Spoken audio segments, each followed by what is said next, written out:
area.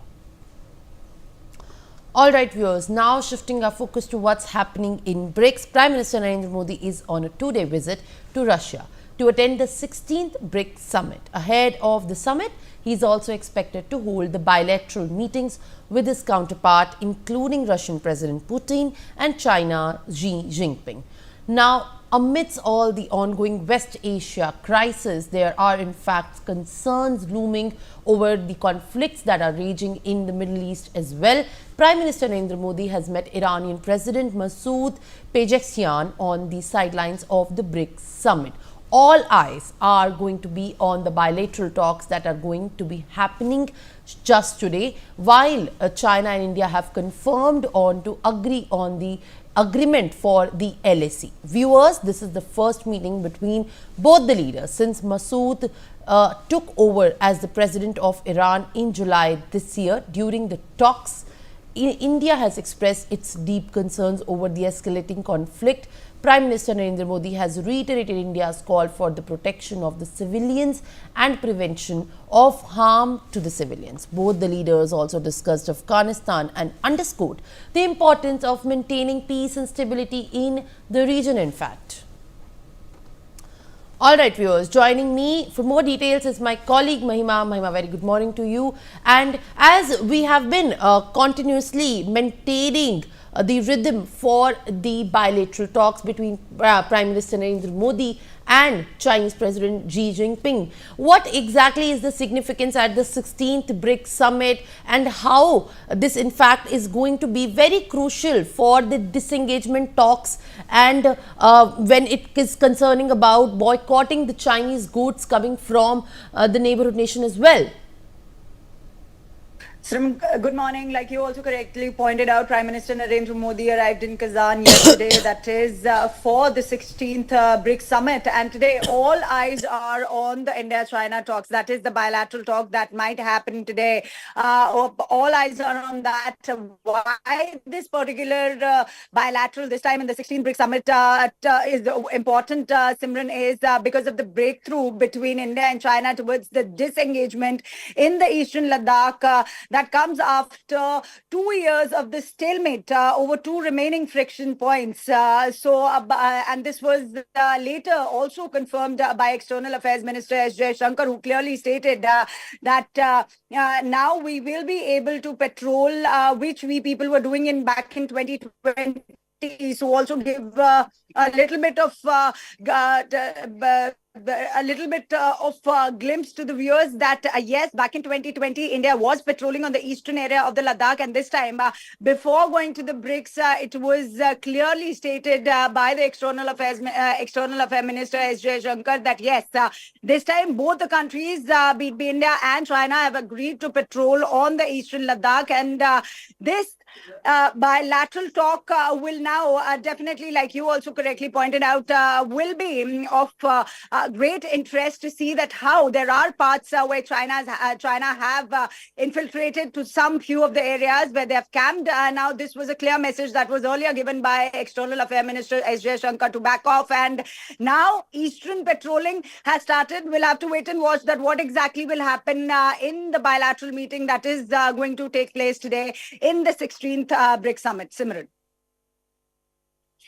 Thank you for putting that in perspective for our viewers. Now also, viewers, let me get in my guest GS Sodhi on the broadcast to share more highlights and insights at this point. Thank you for speaking to NewsX, sir, and I appreciate you giving us your time. At this point, in fact, 4 years since the Galwan clash, and all eyes are on the disengagement talks, because it is very important that after 5 years, this is the first bilateral talks that India is going to have with China. There are many issues, but out of all these issues which concern diplomacy and also strategic partnerships, one remains to be very crucial, as it is in fact over the standoff with the China at the LAC, and also the disengagement talks that have to be put in perspective. What is the significance, in your opinion, that we can take away as an understanding of these disengagement talks?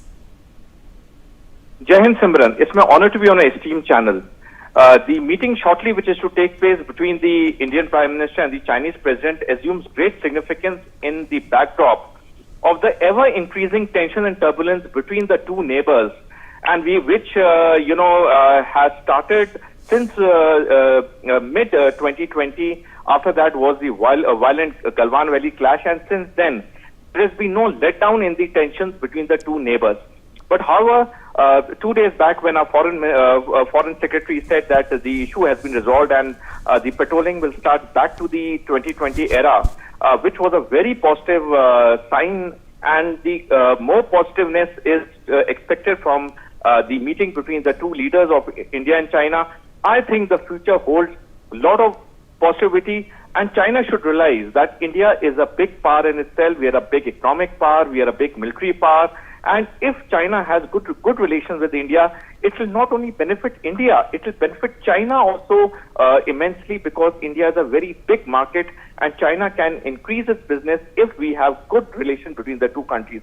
So Simran, I'm very optimistic that this meeting between Prime Minister Modi and President Xi Jinping will bring out a lot of positivity. It will end the tension that we have been seeing for last 4.5 years, which has had the military on the tenterhooks, which has had every Indian citizen just talking about China, China, China. I think it is a very great move, and I'm sanguine that after the meet, when the press release will come, there'll be great positivity which will come out of this meeting, and the thawing of the relations will start, and we will have great relations between the two neighbors. I would also like to add, historically, before 1949, for centuries, India and China always had beautiful relations. We have had such great relations. There was no animosity between India and China prior to 1949. But all things changed after the Chinese Civil War ended in 1949. And, we have seen the wars of 1962, 67, and after that, the Somdrung-2 clash, which fortunately no life was lost on the other side. Then, of course, the Galwan Valley clash.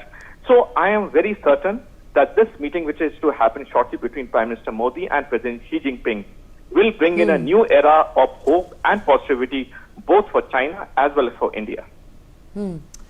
Well, very correctly said. In fact, international affairs expert G.S. Sodhi there has put this in perspective. Thank you for speaking to NewsX. Now, former diplomat Suresh Goyal also joins me on the broadcast. So thank you for speaking to NewsX.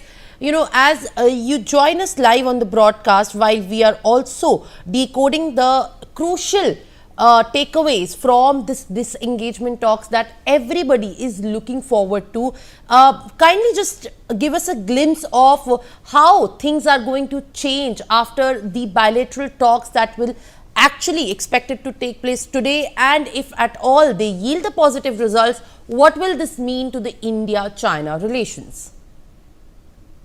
Frankly speaking, as a diplomat and as somebody who has worked in China, I do not know what actually might happen after the talks, or what actually has made China change its mind in terms of coming to an understanding on patrolling at the LOC.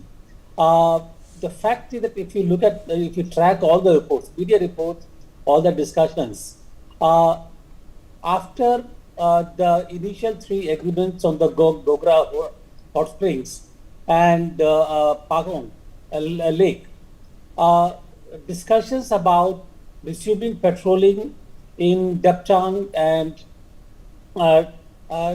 Dapsang have carried on for practically 2.5 years without any sign of breakthrough. Why the breakthrough now?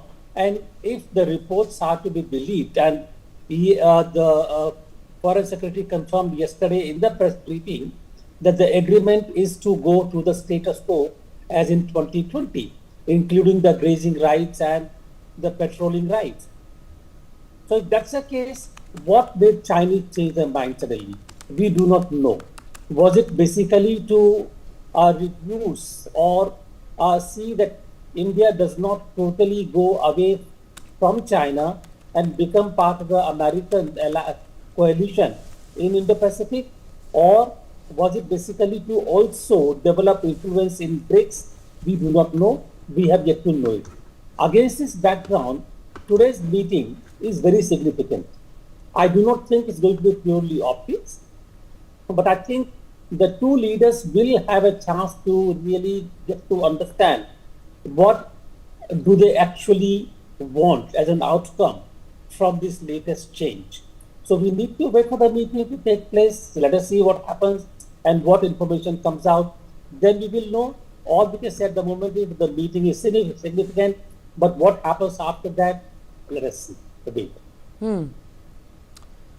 Thank you, Mr. Goyal, for speaking to us and giving us your time. In fact, when we talk and look at the kind of takeaways that India is going to have from the 16th BRICS Summit, while all eyes remain to be on the bilateral talks of India and China.